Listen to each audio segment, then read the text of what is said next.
Tomorrow marks 80 years since Allied troops landed on the beaches of Normandy to confront Nazi soldiers, an event known as D-Day.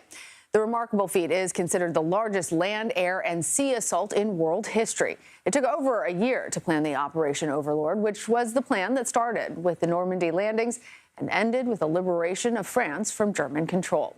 Now, more than 156,000 men were deployed to France, and that includes approximately 18,000 paratroopers who dropped over German lines just hours before ground troops arrived to secure critical sites.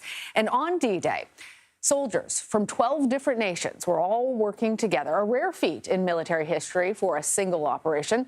Some were allied forces like the U.S. and U.K., while resistance fighters from occupied nations like France and Czechoslovakia also joined the efforts.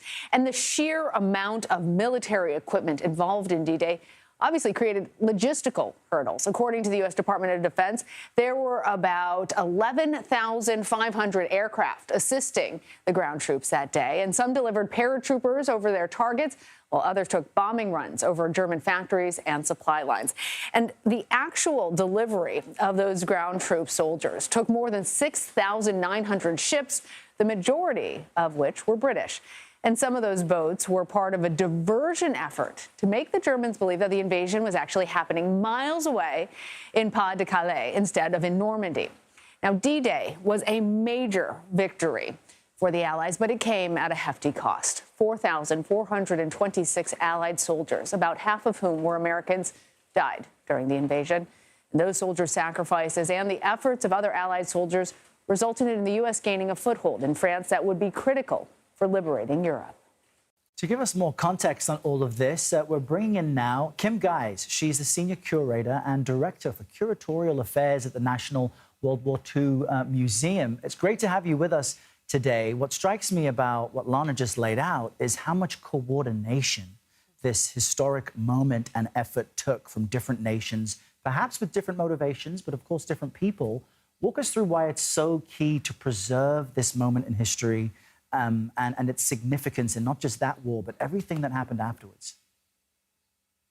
So, as you mentioned, this was a moment that took tremendous coordination from so many different individuals, leaders, nations.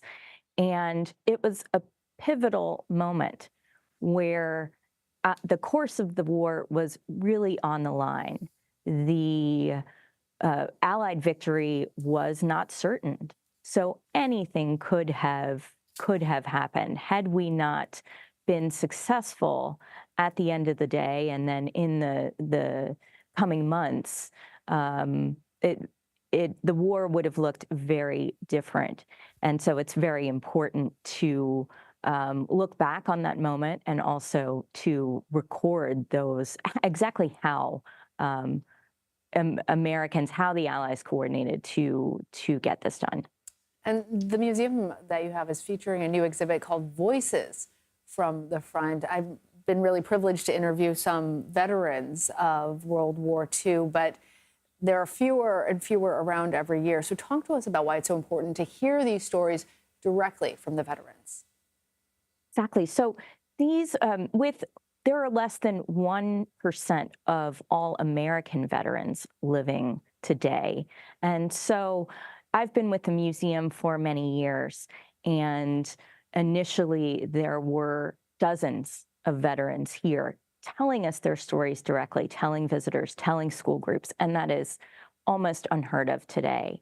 So it's important. We have a huge initiative to interview veterans in their own words, but then we also have a new exhibit, Voices from the Front, and that uses technology to extend sort of the conversations that we can have with veterans. It enables visitors to query our oral history interviews and receive a response using natural language processing and AI to some extent.